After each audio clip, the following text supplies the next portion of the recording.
In place of bargain hunt, we now have data to insights. In today's programme, Data to Insights, the EV Café speak with Webfleet, Dynamon, and All-Star. It's time.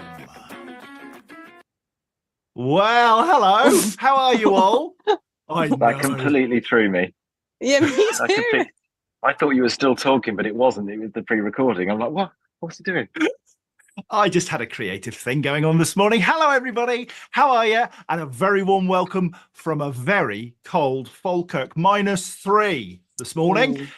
So welcome to our November webinar, Data to Insights. Now, then, you might have noticed I'm not Johnny Berry because this is just flowing and it's beautiful and marvellous. Johnny's away on business and he's massively busy at the moment, so he can't join us. And Paul is away topping up his tan yet again, but I am massively privileged to be able to work with a couple of great people today. Sam Clark, you're in London. How are you, my friend? Very well, thank you. Yeah, I've got a lovely yacht in the background. I'm near London XL today. With a croaky voice.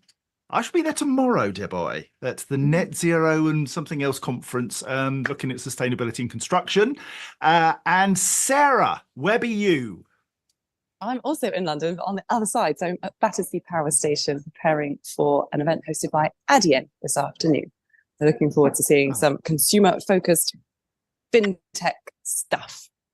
And I'm wearing sparkles because we're going to have an evening do after those tweed over the top of the sequins. It's the only thing I can do at this point.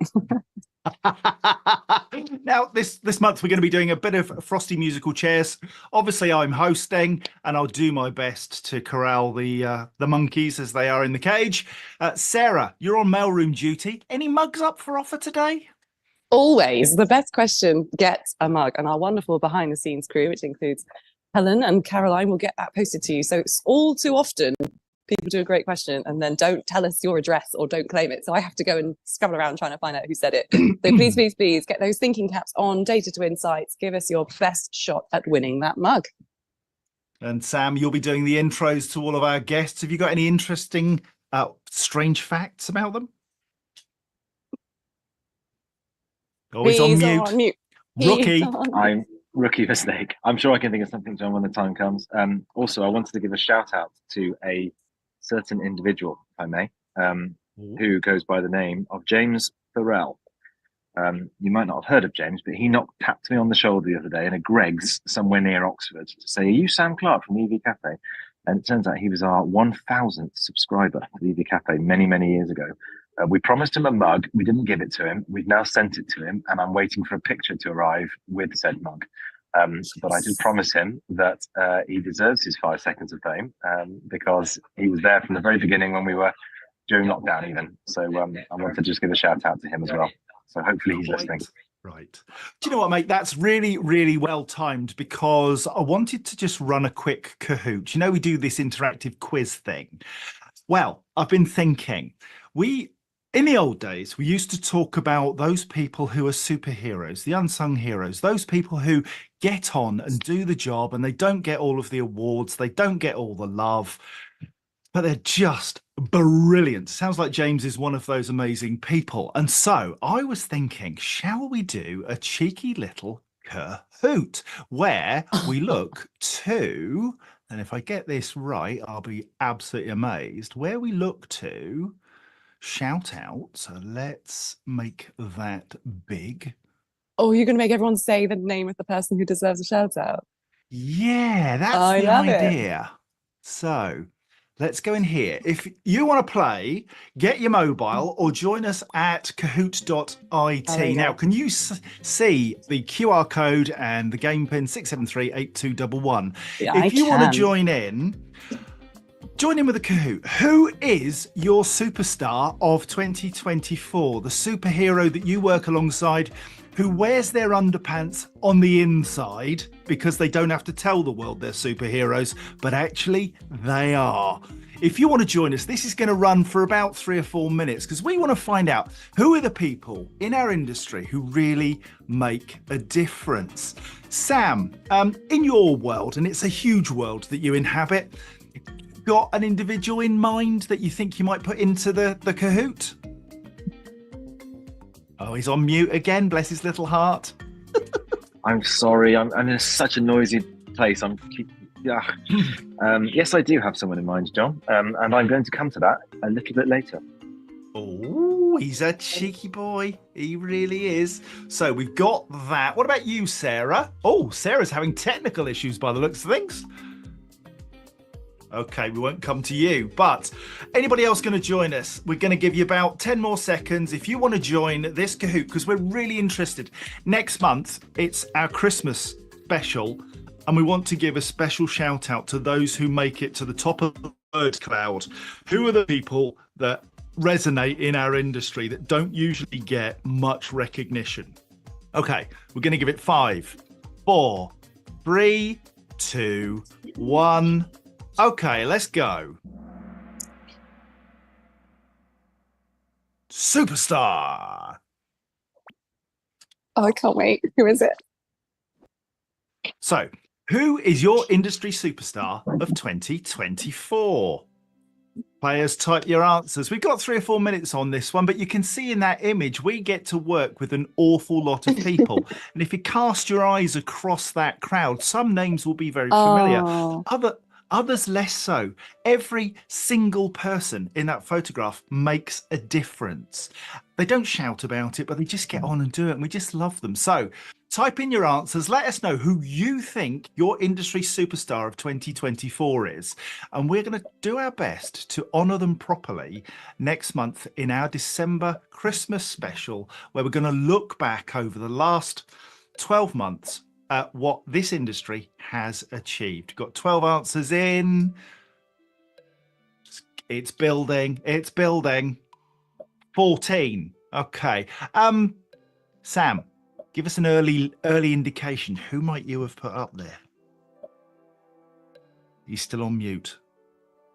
Do you know what? This time I just couldn't find the button. It's gonna be a long day for me, I think. Yeah, I was musing on who that might be. But no clues? That's a hint. No, that was a hint. Musing. Got it. Yes, thank you kindly. Sarah, any hints from you? Yeah, but I can't see it, which is why I'm getting technical support. Oh, I see. Yeah. Oh, it's a nightmare for her. So Right, I'm okay. just tuning in. 21 So John, answers. Yes, mate. I think we said this would be the beginning, wouldn't it? We'll post this on the Yes. various social medias, and we'll start to collate lots of different input Absolutely. outside of the live webinar. So these answers will go towards the other answers that we'll get over the next few days and weeks. Absolutely right. So this is going to form part of our December broadcast, where we'll pull all of that together from all the social media platforms, the webinar, and we'll be announcing who those people are that have really got a shout out because they've made a difference. Numbers not going up any. We think we've got 21 answers. Shall we have a little look? Yeah, I want to see. Okay, who is there? Right. Okay, so Ed Snowden, Linda Grave, can't argue with that. Caroline Kirby, Paul's obviously joined, but I can't disagree. Lorna McAteer, Robert Llewellyn, Scissor G, somebody's been a bit naughty there. Mark Dickens, Asif Ghaffar, now interesting. There's one. He's a real superstar. Ewan McTurk, always. Graham Cooper, Michelle B. Is that like Mel B? But Mish B. Richard Parker, that's huge. So Richard, being the big green one, if you'll pardon the expression, I think he's had more votes than anybody else in this. Why has he got a line through his name? Well, because I've highlighted it, sorry. I see. Kate Tyrrell, Dan Blythe, Colin Boyton, I suspect that is. Quentin Wilson. Asif gets 2. Gaz is who muses. Yes, indeed. I typed it wrong. Gary Comerford, he's some man. Adrian Cunliffe and Alan Acaster.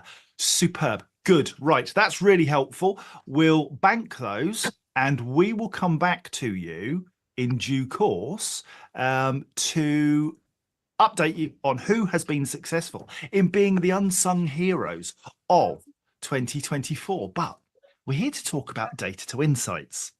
And Sam, I'm fascinated by your history in working with some of our telematics partners in your fleet business.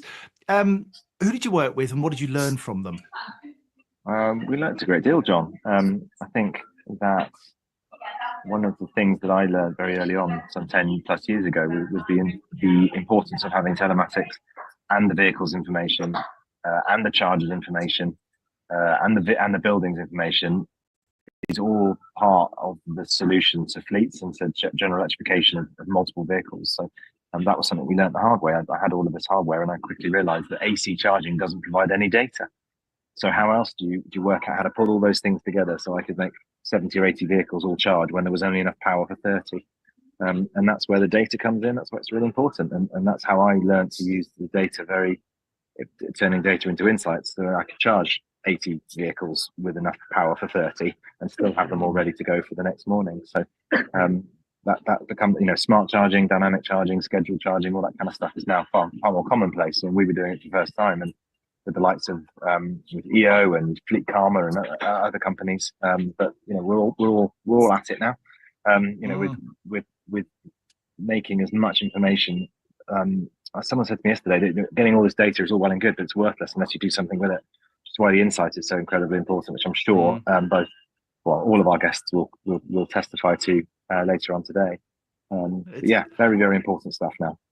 It was an interesting comment you made, Sam, and you said, everybody's at it. I was doing some research just ahead of this, and between 40 and 50% of fleets are still to use telematics as part of their proposition and their running of the business. And that fascinated me. Sarah, what are the key things do you think that people can gain from using telematics and trusting that they can take all of that data and turn it into something useful, that they can be more profitable, run a cleaner operation, and actually improve job satisfaction for people? And hit those ESG targets, right? There's so much data that is already collected by ultimately the OEM, the vehicle manufacturer, but without the telematics device, you as the purchaser or leaser or user of that vehicle, you're not going to get to see that data. And it's only then when you start to, it's a bit like I always think of data as a bit of a jigsaw situation. You kind of got the edges, you kind of got the corners, that bit in the middle is just terrifying, but it requires somebody to help you. It's not solved in one piece at a time. It's solved as a group, as a collective, as a kind of methodology. So then you see the whole picture. Only once you see the whole picture can you go, that was what we were trying to do. So I've seen it used really positively in the EV install side of things. So people assume they need X amount of power, but they don't. And the fleet yard that I was reminiscing about this morning only had one 50 kilowatt charger, and the rest were all 7 kilowatts, because that's all we needed. And we wouldn't have known that if we didn't track our vehicles, understand the power consumption on site. And that was all done through data and telemetry. It would have just looked like nonsense at the start. But with the help and support of externals, then we got to the grips of it and did exactly what was needed. And I hope we pick up on safety as well as one of the key things which telematics can do. I was talking to some public sector organizations recently, and they said we're struggling to get telematics agreed by the unions to put it into vehicles because they see it as a spy in the cab.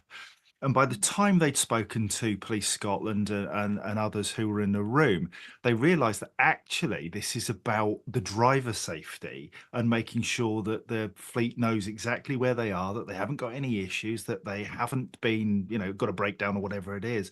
And somebody said that they had a vehicle that had an accident and they were notified almost instantaneously that had happened, so they could check in with the driver and make sure they were okay.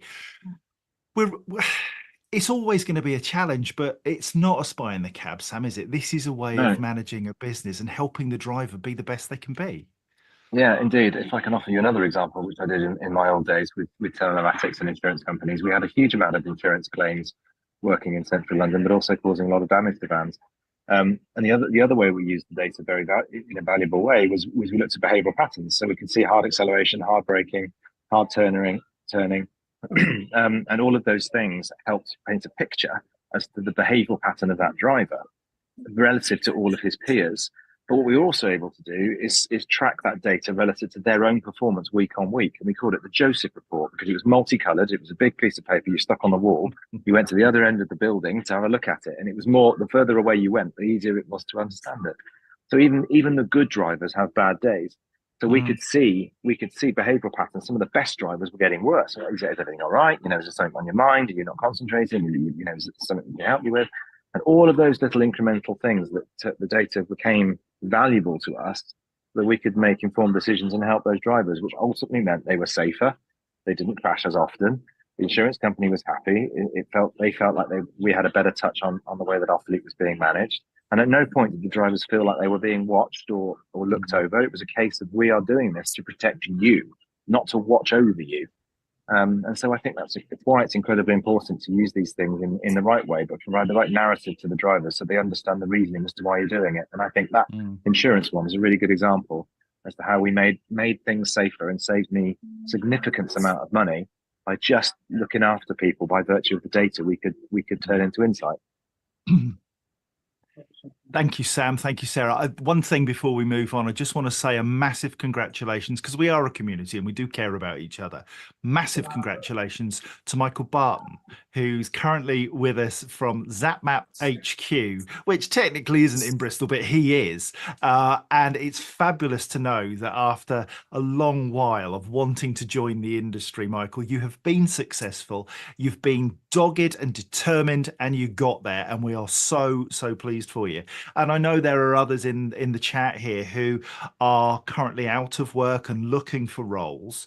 And I would say, you know, stick with it. Michael is a brilliant example of somebody who has set his sights on something and gone after it and got it. And it took him a long time, and it's been brutal for him. But well done, mate. Well done. And to those out there who are looking for a job, if we can help each other, let's do so. If you're looking for a job at the moment, stick something in the chat and say, hello, anybody got anything? It might just work. Who knows? Let's get people employed. But now, over to the man himself, our very own Sam Clark, who's going to introduce our first guests.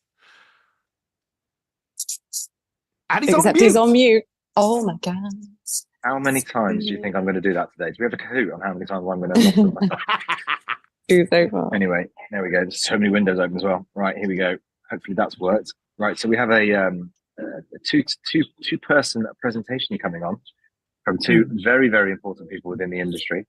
So I shall start with Mr. James Odell. So James and Angus, you put cameras on, please. So James is an enterprise account manager at Webfleet. He's been with the Bridgestone family for 6 years, now helping European organizations tackle risk and sustainability. Fun fact, last week he got to wear the Olympic bronze medal from Paris, but not his own, but a friend's. And he shares a birthday with Alan Shearer. But more pertinently, the person I was thinking of earlier, James, when we were talking about more quiet heroes, was you, because you helped tremendously in our first ever Guinness World Record in the electric van. You were the unsung hero. You did get about 3 seconds of fame on the video, to your credit. But you were one of those guys who were in the background working tirelessly while we went off and got all the airtime. So you're definitely one of the people that sprung to mind when I'm thinking about unsung heroes. Thanks, Sam. And then, of course, Angus. Angus is the CEO of Dynamon, let's pronounce it properly, shall I?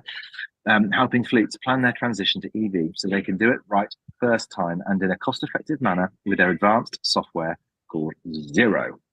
Fun fact, in his previous career, he worked with Team GP, helping them win more medals at London 2012, another reference to the Olympics.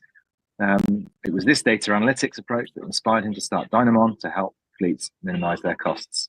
And I also know a fun fact from Angus, who I'm getting to know quite well, because he has the unfortunate or fortunate responsibility of also looking after an EHDV project for government. And I know it's as hard for you as it is for me. We're doing our best. But it's a pleasure to get to know you better through that. And hopefully between us and the rest of the consortium, we'll keep pushing forward with progress. But to both of you, very welcome to the show. I know you've got some stuff to share with us. So please go ahead. Thank you, Sam. Cheers. Thanks, Sam. Yeah, well, I guess thanks for having us, EV Cafe. Yeah, it's great to be part of this. And I guess part of our presentation today was to kind of bring you a little bit around data to insights, but also introduce the partnership between Webfleet and Dynamon. I guess if I just kind of briefly introduce kind of Webfleet, Angus to Dynamon, how this kind of came about. But certainly from a Webfleet point of view, to anybody who doesn't know who we are, we're the largest telematics company in Europe. We are part of the Bridgestone family when they acquired Webfleet, or what was TomTom Telematics back in 2019. And our mission has evolved as Bridgestone are evolving into a sort of sustainable mobility player. So our mantra is kind of moving the world to a sustainable future through data-driven mobility solutions. And what does that really mean is kind of where I'm going with this. And we're an organization that acquires vehicle data through our technology. As you mentioned, there's an awful lot of data out there. It's what can you do with it, and this kind of world that we're in now in terms of, I guess, decarbonisation and transition. Things are happening at pace, and certainly in our world now, and especially across Bridgestone, it's how do we become more sustainable? How do we make sure this message is landing with our customers, but also stakeholders who we've never spoken with before? And because there's so much data, to Sarah's point, where's the insight? We need to make this really manageable so that organizations can build business cases that are comprehensive based on the insight that we provide, because there's an awful lot changing from a capital investment point of view. So that's who Webfleet are. And I guess this kind of ties in with Dynamon and how our ethos around sharing data and where that kind of flows into. So Angus, I'll let you introduce Dynamon. Sure, thank you, James. I'm going to share a couple of slides if that's okay. Oh, I'm not allowed to. Someone's going to need to enable that for me. Excellent. Let's see if we can do do I that. have to send the request? Okay, there we are. Yeah, good morning or good afternoon, everyone. Angus Webb, CEO of Dynamon. We're basically a software provider, but also a bit of a consultancy as well in this industry. And our mission is to help the transport industry transition to sustainable fleets, electric vehicle fleets. And we are absolutely driven to helping the industry do that in a cost-effective manner. So that is ultimately our mission. But we do it through building software tools. Am I allowed to share? Okay, brilliant. Yes, should be. Yeah, brilliant. Thank you. So that should be visible now. There we go. Okay, fantastic. Yeah, so it's our mission to build software tools that help the industry navigate this transition. I mean, every single transport company in the world that transitions to electric vehicles is going to have to process data, is going to have to analyze their operation, and they're going to have to understand which solution is right for them. So they're all going to have to go through this quite complicated piece of analysis. And with the greatest will in the world, there's no way that we could build a business that would solve that problem for everyone as a consultancy. It needs to be done with sort of smart, automated software, basically putting the tools in the hands of the industry to do it. So we built Zero. Very quick overview of Zero. It's a software product that integrates with telematics, and Webfleet, obviously being the largest telematics company in Europe, it's an absolute privilege to be working with Webfleet in doing that. And also just a massive shout out to Webfleet for having good quality telematics data as well. I mean, not just a data point every 10 minutes, they've got high definition data inside there. So that makes a huge difference into the accuracy of understanding your fleet operation. But the tool gives you a whole bunch of insights around choosing your vehicles, understanding when to transition, understanding what infrastructure you're going to need, being able to do cost analysis, all the way through to understanding your energy requirements, whether you need a grid upgrade, how many chargers do you need, and if you're turning your diesel bill into your electricity bill, being able to predict how much that's going to cost and whether you're buying your energy from the right places. So yeah, that's the mission of Zero. It's a software tool, so usable by anyone. We can put it in the hands of anyone, and it should be super easy to use, but give you that kind of real depth of analysis to get the answers right. Just a little bit about who we work with. Because so many stakeholders are supporting the industry to transition, it's really important that we're able to sort of provide our software to lots of different stakeholders. We work with fleets directly themselves, we work with leasing companies, OEMs, charge point operators, consultants, and also telematics. And that's why it's a privilege to be here with Webfleet. We wanted to share just a bit of a sort of a flavor of the analysis that you can perform. And we've got some example data with a customer of Webfleet. So I'm going to take you through a few slides covering that, which I think is super interesting to look at what you can perform when you use this software. So this is a national logistics company using Webfleet. And what we've done is we've taken that data into Zero. So we have an API connection with Webfleet. So any fleet on Webfleet can access our software and have that data come straight into our software and perform really advanced and granular analysis. This is just one depot of that fleet operation. So this fleet operation is about 1,000 vehicles, but we've just sort of narrowed that down to one depot to keep things simple for this use case. So it's about 57 vehicles, and we've processed about just over a month of historical telematics. And we can see things in here that's 500,000 miles of driving data, The average stop time for this fleet is around 10.5 hours, so it demonstrates that it's a sort of an overnight stop operation. And they drive an average journey distance of about 125 miles, but the maximum is up to 740. So we've got a spread of vehicles in that operation. And you can see here on the map, they generally operate around Manchester area, but they travel as far north as Aberdeen and as far south as Southampton, where I'm located. So, big national spread. So therefore, naturally, there's going to be some good places for EVs and some more challenging places for EVs. So when we skip to the results of the analysis, we can clearly see for each vehicle, each of the vehicles in this fleet, if we were to simulate a 380 kilowatt hour BEV, how many of those journeys would be completable by this vehicle? And what we've very quickly identified is with just simple overnight AC charging, 11 of their heavy goods vehicles could go EV and complete all their journeys, no problem.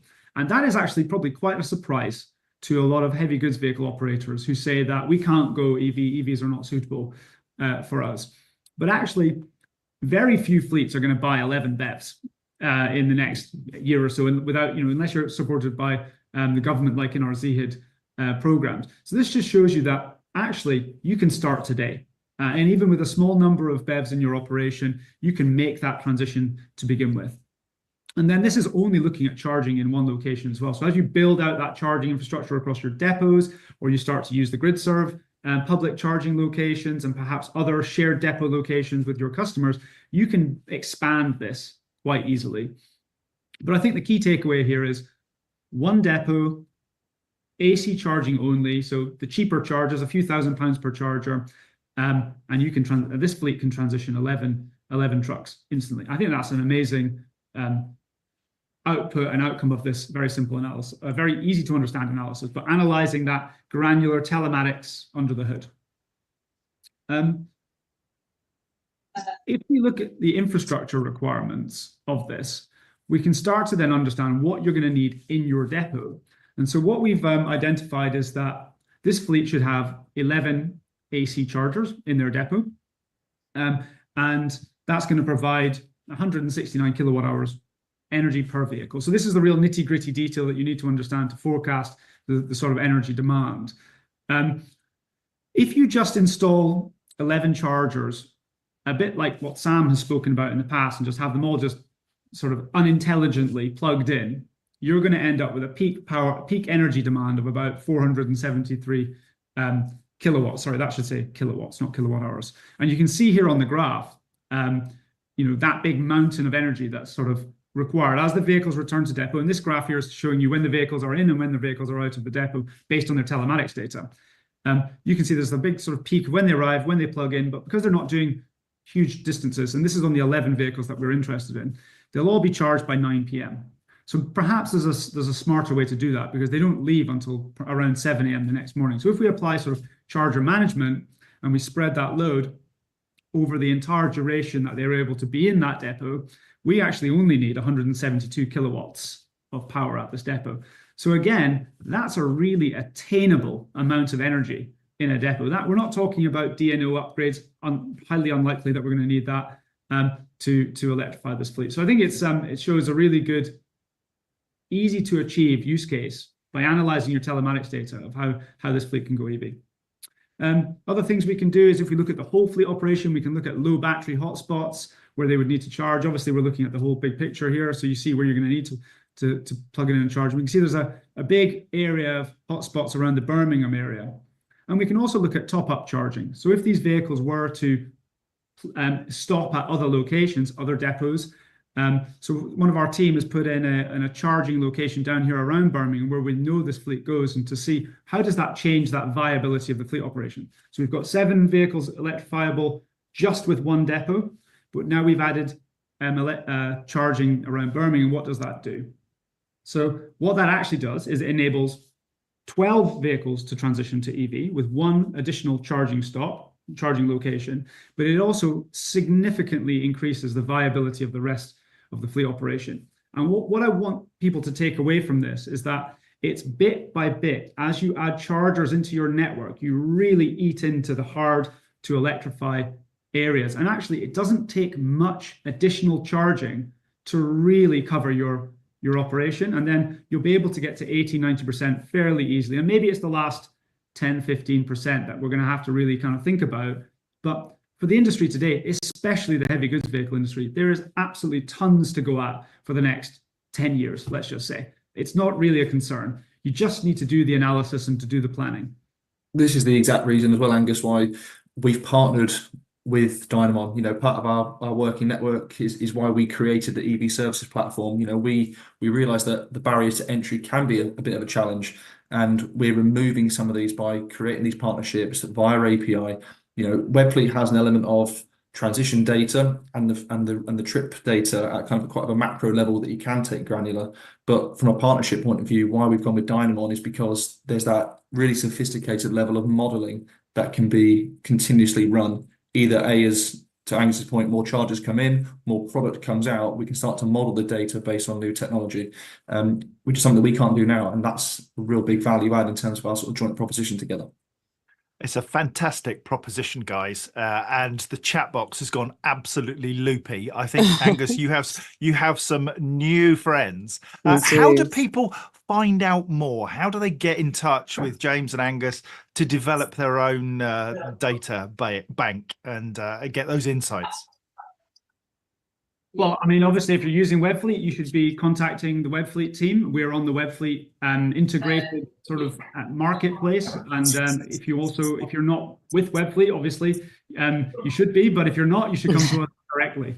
Brilliant. Very Okay, good. that's really helpful. Now, Sarah, Yes. questions in the Q&A box. Indeed. Yeah, I have been watching. Sorry about the giant finger of doom. I have to press the screen to see them. But Ian Thompson, you've been a very busy bee. Thank you for putting your questions in. The one I think particularly worth highlighting at this time is what tools can I retrofit to a handful of diesel vans that can help me convince my bosses that EVs are easily capable to do what we do, which is delivering and collecting heavy food bank food around County Durham and Sunderland.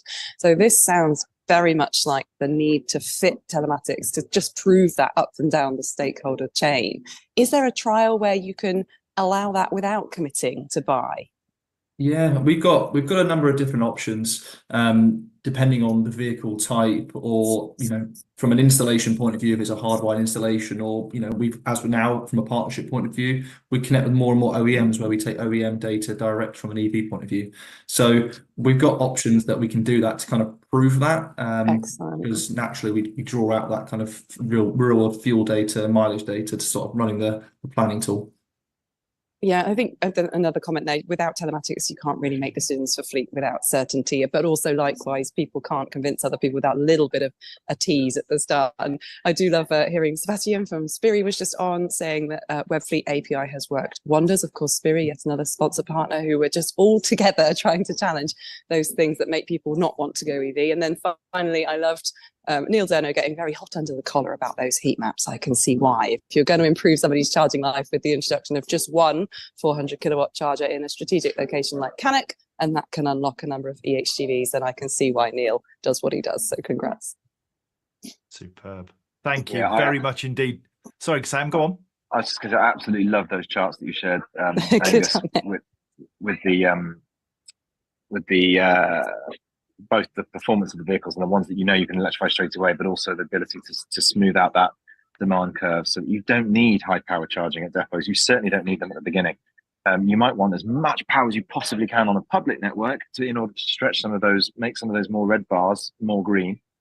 But it just goes to show what the art of the possible is with a limited power supply, and you can still convert a reasonable material proportion of your fleet to electric on day one. So I think we need to crop what you guys presented and get that out there and help you guys promote that as an example for others to go, hang on, in my fleet's not too. Every fleet's like that, let's be honest, whether it's heavy goods or whether it's a van in central London, every fleet has that balance between those that don't do very much and those that do a lot. And so it completely sings to everybody who's got a fleet in the country. And so there must be low-hanging fruit that we're just not capturing that you guys could definitely help with. Yeah. So anything we can do to shout about that, I think, is really important, because it's a pictorial, visual representation of basically every fleet in the country. everyone can do a little bit more than they probably are today. Yeah, and then Yeah, just thanks, Sam. yeah, I was going to add as well, just I guess, once the vehicles are transitioning and then we're starting to bring them on, that's one piece. We've done that plan, that modeling, we brought the vehicle in, but now from an operational point of view, how are we going to operate it? We said we modeled it on 150 miles. Is it achieving this? So we've got a number of different active driver feedback tools that we can provide drivers around, regen, acceleration, and all these kind of things to draw out the mileage, but also a lot of insight in the back end around charging behaviors, when a vehicle's charging in terms of, what time they're charging. We're looking at battery state of health, how much of the time, to Sam's point, is spent on ultra rapid chargings when we look at battery analytics. So I think in that 360 view, we're looking at the transition, the operate, we get to an optimized point of view around chargers, and then the remodel piece with Dynamon, exactly again, as we bring these EVs at more of an accelerated rate. Thank you, James. Sarah. Thank you. Well, actually, as you were speaking, I wrote a sentence. I think, Angus, it was you that said it. You just need to do the work and do the planning, and those barriers to entry aren't as huge as you once thought. And I think that's kind of the caption. I tend to write up these webinars, and that might be the one that I steal. And secondly, as well, Sebastian, thank you for pointing out that you actually needed a congratulations too, because you have your own new consultancy role. So thank you for pointing that out. I'm sorry that I missed it in the first place, but that's what we try to do, is move people up and through. What's the time, guys? Are we able to do any more questions or moving on? The time is time to move on. Oh, no. So, okay. Angus and James, if you could stay with us but come off camera, come off microphone, that would be amazing. Tom, if you could turn your camera on and your microphone on. And whilst that's all happening, can I just thank Richard Price, who's helping to lift people up. He recommends a lady called Abby Graham at Everec for people looking for roles in EV. She placed him at Syzygy, and she's been super supportive when he's also been hiring. If you want to find out more, everec.co.uk. We don't actually recommend them. That is Richard's job. We merely read it out. Now then, Sam, we have a new guest in the house. Ooh. Yes, we do. And we're looking up his nose, which is fantastic. So, no, I jest, Tom. You're perfectly fine. Right. So Tom is the global MD for EV solutions at Corpay. In his role, he looks after all of Corpay's EV solutions, on-road and at-home payment and reimbursement solutions for B2B fleet customers, but also Corpay's consumer and OEM EV solutions.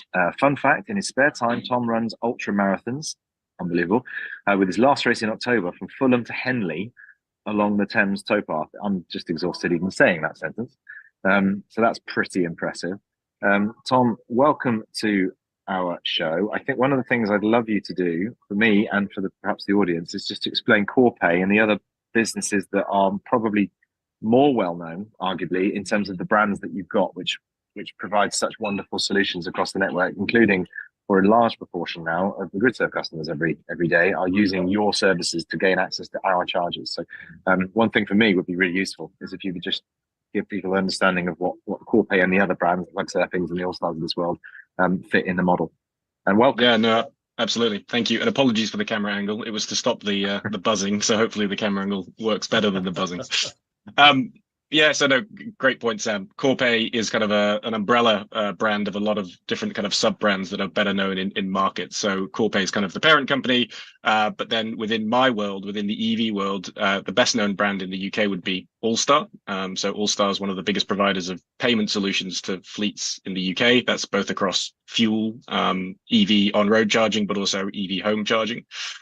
We also have the travel card in the Netherlands, so a big kind of all-star type business in the Netherlands, and then we have CCS in the Czech Republic.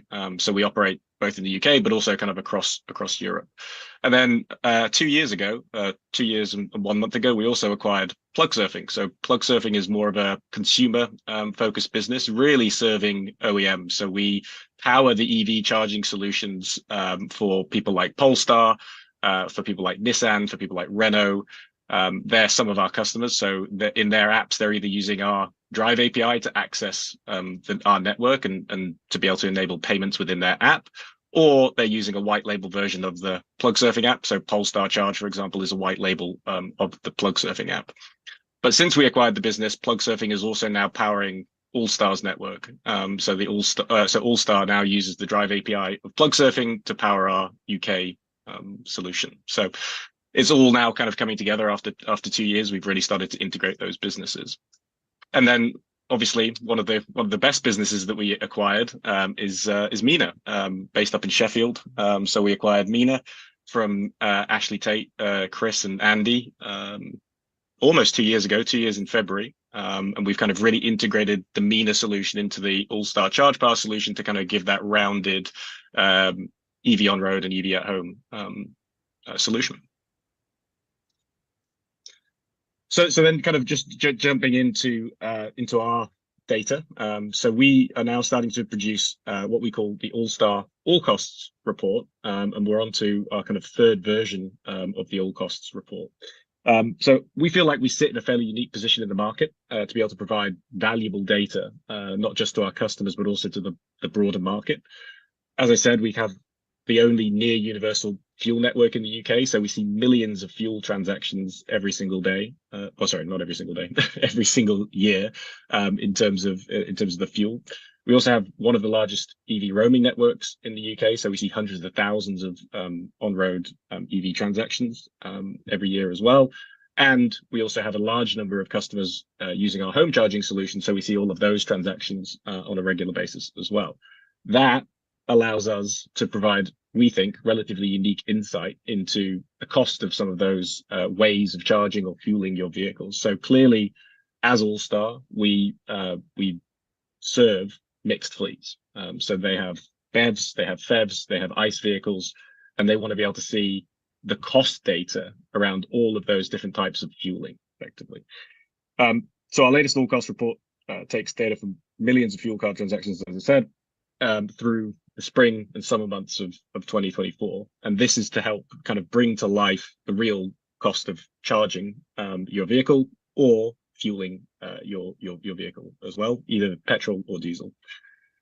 So we then analyze this data to show the cost of effectively running company vehicles for different types and sizes of fleets. So we're trying to continually evolve this report and use our data in the most valuable way that we feel for our customers and for decision makers in fleets to help them with the transition. So I think what the guys were talking about earlier is incredibly valuable. And I think, as they said, many people feel like they can't transition, but as soon as they actually look at the data and the facts, then they realize it actually makes a lot of sense to transition, both in terms of the capabilities of the vehicles, in terms of the telematics that we were speaking about, but actually in terms of the TCO and the cost, because it's actually pretty cost effective these days to move over to an electric vehicle when you kind of look at it. And I think what the report really highlights, and I know there's a bit of debate in the industry around this, but if you're able to charge at home, that can be incredibly cost effective and also operationally effective, because you can charge your vehicle at home overnight. You can then get out on the road with a full charge, but you can then combine that with highly effective on-road rapid charging, like at GridServe, as Sam said. A lot of our customers use GridServe. It's one of our biggest networks. And then they can return to base, i.e. home at night. They can charge up and they can kind of go out again on a full charge. And if you're mixing higher priced on-road charging with cheaper at-home charging, actually the kind of total cost of charging really comes out at a pretty reasonable rate. And when we've analyzed this, it actually shows that over 10,000 miles, an executive EV car would on average save 3,000, would cost 3,000 to charge at the public network at a cost of 78p on average. But if they're able to charge 100% at home, which is, relatively unrealistic, but just for the comparison purposes, that brings the cost down to kind of 929, which is an average of 24 pence per kilowatt hour. So that's a 2,000 pound saving per year. Obviously, that includes or would need to include the cost of installing a charger at home and all of those kind of things, but that would negate that cost pretty quickly because it's roughly kind of £1,000 to install a home charger. So that's just to kind of show the extremes. We fully appreciate to operate a large fleet or even a small fleet, mixing these types of solutions is incredibly important. And what again, the telematics guys were talking about before, mixing depot charging into this mix also plays in. And actually, in further iterations of the all cost report, we're going to be looking to pull in depot charging costs to also kind of round out our report, because clearly that's kind of one missing element at the moment that we're looking at on road and at home. and depot also makes up a relatively large chunk of where people charge these vehicles.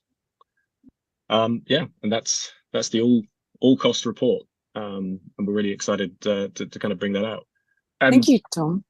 Sorry, the last thing, Allstar's kind of been doing this for a long time. So fuel data and selling fuel data has always been a kind of big part of our business. We've been doing that for about 20 years.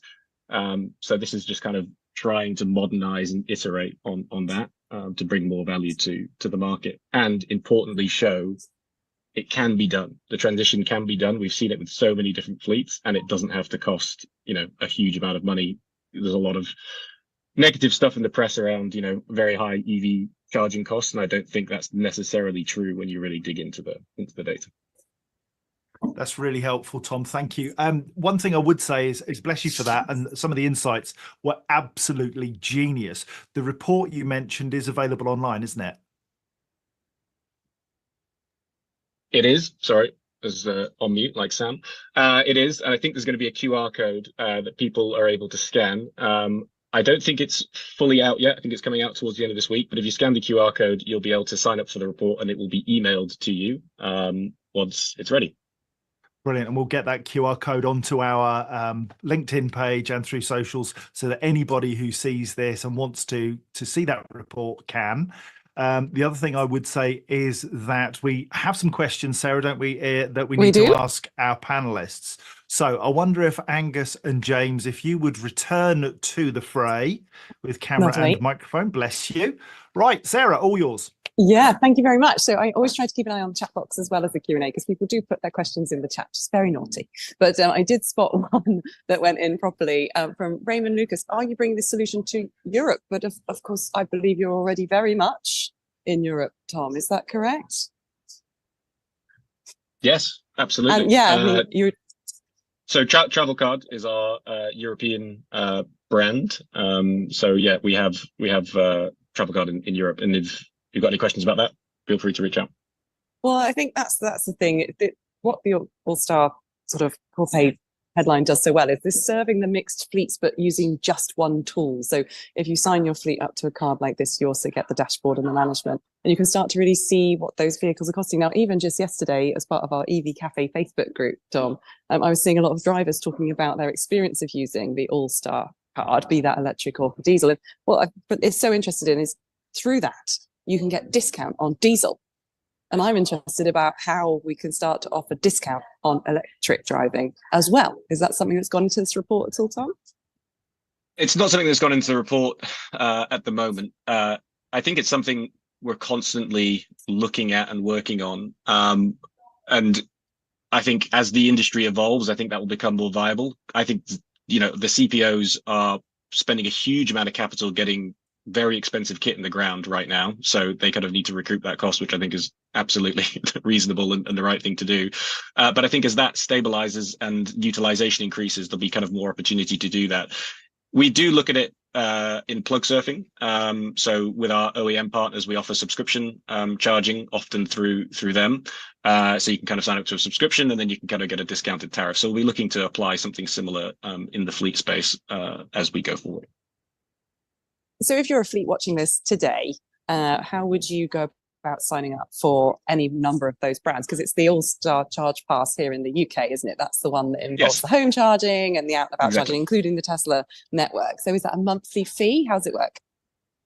Yeah, so if you go to the All-Star website, you're able to then kind of sign up to the All-Star Charge Pass card. So as you said, the All-Star Charge Pass product is us bringing together our fuel proposition, our EV proposition on the road, and our home charge proposition all into one single card. If you go to the website, you can sign up, and then you can sign up to different options of just the on-road card or adding in the at-home element as well. The standard card fee is £5 a month for the standard card, and it's around £15 a month for the kind of whole package. Yeah. Completely hogging this. Does anybody else? I did have one more though before I pass back. Sam, do you want to speak? Only that I had a question too, Sass, but I'll go after you. Okay, go. No, it's all right. Okay. Yours might be mine. Yeah, go for it. I think it was, well, maybe. I think it was more, I had a question around sentiment for all three of you guys, really.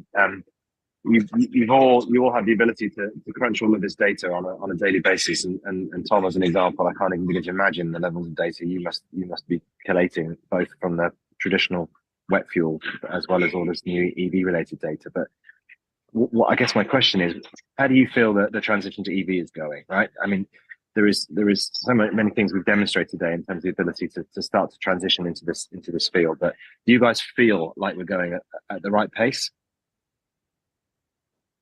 I'm happy to. Oh, yeah, no, go ahead. Sorry, yeah. I think that it's obviously not going as quickly as most of the industry thought it would be in 18 months ago. But I think that we've inside our software we can do TCO planning and TCO analysis. We see that sort of TCO, meaning total cost of ownership. We see now that the latest pricing of vehicles, and if you've got the right price of electricity in your depot, the cost of an EV is now almost the same as the cost of a diesel vehicle, and in some cases can be cheaper. I think most fleets don't know that. And the issue that we have as a company is that historically, fleets don't buy electrification planning software. It doesn't exist. It's a completely new product.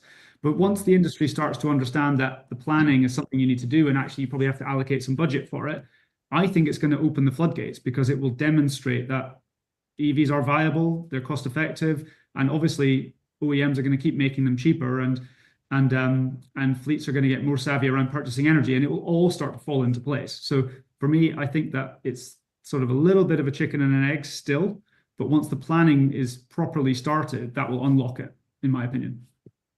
Yeah, and I just oh, sorry, Tom. Oh, go. No, go. I'll just sorry, thanks. Just to add to Angus's point, I think certainly from a web fleet side, I guess what we see is in the marketplace, it's 1-2% of commercial LCVs are electrified right now. We know there's a long way to go, and I think a lot of things like ZEV mandate is going to be help sort of drive some of this adoption. But from our side, it's trying to gear up now and have the scalability that when things do ramp up, to Angus's point, we're in a position that we can support, which we can now from a ICE to an EV fleet. But I certainly think whilst maybe EV transition isn't, and it's ramping up, I definitely see a much bigger focus around your sort of scope 1, 2, and 3 reporting. So from an emissions point of view and a carbon reduction strategy, I definitely get the sense that that's accelerating, because what can you do right now? An insight to achieve carbon reduction goals for now, but also as we move in the next sort of 5-10 years as well. Yeah, and look, I've been part of the kind of transition for a while now, and I think we were kind of flying, and then we had a bit of a slowdown and a bit of disappointment, I guess, for the industry in general through 2024 as things really kind of slowed down. But I do feel like we've turned a bit of a corner towards the end of this year, and I've got kind of higher hopes for 2025, and particularly under the kind of new administration in the UK in particular. I think, though, the point around LCVs is interesting. I think we can't ignore the fact that LCVs are struggling versus kind of passenger vehicles at the moment in terms of sales, and I know that's a point very close to Paul Kirby's heart at the EV Café. So I think that's the area that we really need to focus in on. How can we get more LCVs out there and fleets adopting them? And I think tools like the Web Fleet and Dynamo tools can really help get those into the hands of fleets that are nervous about putting those kind of LCVs on the road, because we have a lot of customers who've very successfully converted up to like 50% of their LCV fleet, and they're not looking back. But again, I think the getting past the 50, 60, 70% is tougher, but I think many fleets can take the first step and still are hesitant to do so. Yeah, it's interesting. Ian Thompson says money talks in business, and any rational company will quickly move once the economics are proven. The insights from data based on the actual fleets in question will be key. And that's right, guys, isn't it? I mean, Angus, you have to go out and actually speak to fleets to find out what's going on. The challenge is sometimes that fleets aren't banging your door down who could benefit from your analysis. How do we get those fleets to stop burying their head in the sand and say, I do need to look at my transport costs, I do need to understand what's going on so that I can remain profitable, as well as making the contribution to climate change? I think it's doing what we're doing today. I mean, it's not just saying EVs are great. It's about providing solutions that help them understand EVs for them, and that's the planning. That's the bit that, that's our mission at Dynamon, is to make planning easy, to make it accurate, and it's still a new thing. So the more we talk about it, the more we sort of show examples of how the planning has been done in other fleets. And look, you can transition in a heavy goods vehicle operation, 11 vehicles. And, the more we talk about it, the more it will become mainstream. We are actually getting a lot more inbound customers now than we were a year ago. When a year ago it was all us going outbound. But we want that to speed up faster. But talking about it is important. Absolutely. Sarah, have we got anything more? I see Oh, we you have. I've got giggling so many. away. I'm just like, I need to ask you. Okay, so we've ended up with 2 good ones in the Q&A tab. I don't know how you do this every month, John. I hate being on the Q&A. It's too many screens to look at. So at Tom, would you see the pricing market slowly move away from subscription fees more to dynamic pricing to, well, actually it says dynamic pricing to now the more advanced algorithmic smart pricing for EMSPs? So moving away from subscriptions onto dynamic pricing. What do you think, Tom?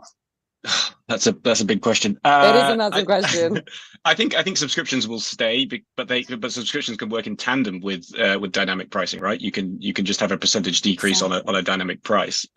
As Sarah mentioned, we work with Tesla, and we have Tesla as part of our network, and they do quite smart dynamic pricing, not only peak and off peak, but also location based, depending on utilization. So that pricing quite regularly gets updated for busy locations, which obviously become more expensive, and quieter locations, which become cheaper, both so location based and time based, which I think is quite interesting. So I think we'll see more of that as we go forward, but I don't think it's subscription or dynamic. I think it's actually both. I agree. And actually everybody does do that monthly subscription fee thing. So as long as, as soon as somebody stops doing that, then you might see a difference. But ultimately drivers are voting with their wheels, if you like, and going to where places are cheaper anyway. We've had a couple of Sarah, others. Ian, Tom, just to add and just one quick distinction as well, that there's also scheduled pricing and dynamic pricing, which are 2 different things, right? So I think in one respect, the more scheduled pricing, where you might have peak and off peak prices, is a lot easier to implement for the market. Dynamic pricing, where things are changing relative to energy costs in the wider network, for example, is clever. Tesla, got a bit of a march on that because they can control their own network much easier than others. But there is a distinction there where we'll have different types of pricing, not just dynamic. I think just the definition of what that means relative to scheduled, I think, is important. Thank you. I think we've got time for just this next one from Ian Thompson. So I think it's for anybody who wishes to comment. Has the data/insight from all of this been added to the pushback against the efforts from Luddite elements out there who meddle negatively with the ZEV mandate? Now, actually, this morning I was listening to the EV Café podcast, which has got the REA, Matt Adams, speaking about exactly that, how those voices become more powerful when we join together to submit information back to OZEV and the powers that be with ZEV mandate. So my advice there would always be the negative, just leave it, put your voice more positively and more powerfully somewhere else. Anyone else want to add to Ian's comment? No, I think from our side, it's kind of, I think you said as well, Sarah, it's focusing on that low hanging fruit, whereas someone might not want to electrify right now, it's taking that conversation somewhere else. But at the same time, it's trying just to move the conversation along, because things are going to happen at some point, whether they want to bury their head in the sand or not. But at the very beginning, just engaging with what you can do and what's out there in the marketplace. So when they are in a position, then they've got some tools available, and all that time we're developing at a rate. So it's, I guess, focus your emphasis on the ones that are going to have the quickest adoption. Agreed. And I'd say just don't form your opinions based on newspaper articles. Form your opinions based on data on your own operation and make that decision rationally. And I think the most important part of this, Angus, is that despite the fact we're called the EV Cafe, the reality is that it's not just about EVs, that there are efficiencies to be found, whether you drive EV, whether you drive petrol, whether you drive diesel. And if we can route optimize, if we can plan better, if we can get the right vehicles for the right job, we can make a contribution, even if right now the move to EV is something which you can't yet see happening in your fleet. So don't be scared. Make the effort. Reach out to these guys. You've got Dynamon, you've got Webfleet, we've got All-Star and Corpay.